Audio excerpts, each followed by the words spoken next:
मंडळी नमस्कार। आणि सध्या त्या प्रतीक्षेत असलेल्या मंत्रिमंडळाचा विस्तार झाला आहे। महायुतीचं सरकार येऊन विधिमंडळाचं अधिवेशन झाल्यानंतर हिवाळी अधिवेशनाला सुरुवात झाली आणि नागपुरामध्ये गेल्या 16 डिसेंबरपासून 21 डिसेंबरपर्यंत हे अधिवेशन झालं। आणि या अधिवेशनामध्ये सुरुवात करण्याअगोदर 15 डिसेंबरला सर्वांना धक्कादायक असं मंत्रिमंडळ यावेळी फडणवीस सरकारने स्थानापन्न केलं। तर यावेळी कुणाला काय मिळणार यामुळे अनेक राजे नाराजीचे सूर जरी असले तरी यावेळी केलेला बदल आणि या बदलामध्ये नव्यांना दिलेली संधी ही अभूतपूर्व ठरल्याचं आज चर्चेचा विषय ठरत आहे। तरी बुलढाणा जिल्ह्याच्या अनुषंगाने बोलायचं जर झालं तर खांदापालट जरी झाला असेल तरी मंत्रिपद मिळालं आहे। आणि मंत्रिपद मिळालं असतानाही मंत्रालय कायम आहे। नमस्कार, मी संतोष पिंगळे आणि आज स्थितीला महायुतीचं सरकार स्थानापन्न झालं आणि या स्थानापन्नाच्या भूमिकेमध्ये महाराष्ट्राच्या या महायुती सरकारनं बुलढाणा जिल्ह्यांना ॲडव्होकेट आकाशदादा पुणकर यांच्या रूपाने कॅबिनेट राज्यमंत्रीपद दिलं आहे। आणि या कॅबिनेट मंत्रिमंडळामुळं खामगाव मतदारसंघाचं जिल्ह्यातही आनंदाचं वातावरण आहे। कारण भारतीय जनता पार्टी मध्ये कार्यरत असलेले स्वर्गीय भाऊसाहेब पुणकर यांनी खडतर परिस्थितीमध्ये भाजपाचा झेंडा जिल्ह्यात नव्हे तर विदर्भात कायम ठेवण्यासाठी अहोरात्र मेहनत घेतली आणि त्यांच्या या परिवारातील असलेल्या आकाशदादांना खामगाव विधानसभा मतदारसंघामधून गेल्या 3 वेळा विजयाचा कौल या मतदारसंघातील जनतेने दिला। एवढंच नाही तर आकाशदादा यांनी फक्त स्वर्गीय भाऊसाहेब पुणकर यांच्या कार्यक्षेत्रामध्ये या राजकारणाचं बाळकडू घेतलं। त्यांच्या पश्चातही या मतदारसंघावर मताधिक्य कायम ठेवण्यासाठी त्यांनी कुठलीच कसर सोडली नाही।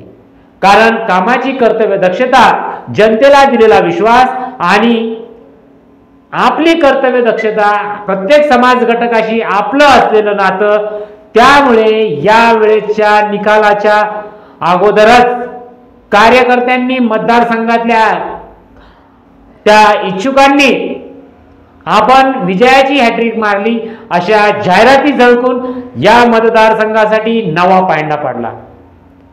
सर्वसाधारण राहणीमान, कुठलाही पदाचा अभाव नसताना सर्वसामान्यात वापरणारा आकाशदादा आता आमदार नव्हे तर नामदार झाला। यामुळे त्यांची असलेली साधीपणाची राहणी ही मतदारसंघासह जिल्ह्यात सर्वांना आपलेपणाची ठरणार आहे। आता आज नुकतेच संतनगरीमध्ये त्यांचं श्रीदर्शनासाठी आगमन झालं आणि या आगमनाच्या निमित्ताने या मतदारसंघात निवडून आलेले जळगाव जामोदचे आमदार संजय भाऊ कुटे यांनी 5व्यांदा म्हणजे 20 वर्ष सातत्य या मतदारसंघावर ठेवलं।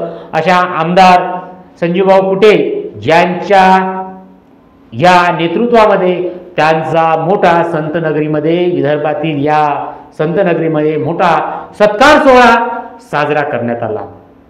चाहत्यांच्या वतीने त्यांची लाडूतुळा करण्यात आली।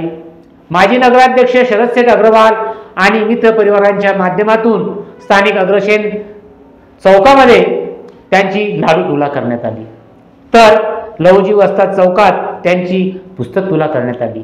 तर विविध मंडळांच्या वतीने त्यांचा सत्कार सोहळा शेगाव नगरीत पार पडला। रजत नगरीचं हे वैभव आता बुलढाण्याचं पालकत्व स्वीकारणार आणि प्रत्येकाला स्थानिक समस्यांसाठी न्याय मिळणार, यामुळे अनेकांना आदेशा लागल्या। एवढंच काय तर या जिल्ह्याचं जे मंत्रिपद आहे ते कायम आहे। खांदापालट झाली असेल मागील पंचवार्षिकमध्ये स्वर्गीय भाऊसाहेब पुणकर यांच्या पश्चात या मतदारसंघात संजय भाऊ कुटे यांच्या माध्यमातून या जिल्ह्याला पालकमंत्री मिळाले होते आणि आता आकाशदादा पुणकर यांच्या रूपाने या जिल्ह्याला पालकमंत्री मिळतील असा आशावाद जनतेतून चर्चेला जावला आहे. म्हणून महायुतीच्या काळात संजूभाऊ कुटे यांच्या माध्यमातून मिळालेलं कामगार मंत्रालय पुन्हा आकाशदादा पुणकर यांच्या रूपाने या मतदारसंघाला मिळालं आहे आणि त्यामुळे कार्यकर्त्यांमध्ये उत्साहाचं वातावरण आहे. तरी सध्या सुरू असलेल्या राजकीय घडामोडीला अनुसरून हा व्हिडिओ बनवला. आपल्याला आवडला असेल तर लाईक करा आणि मला प्रोत्साहन देण्याचे सदर चॅनलला सबस्क्राईब करा.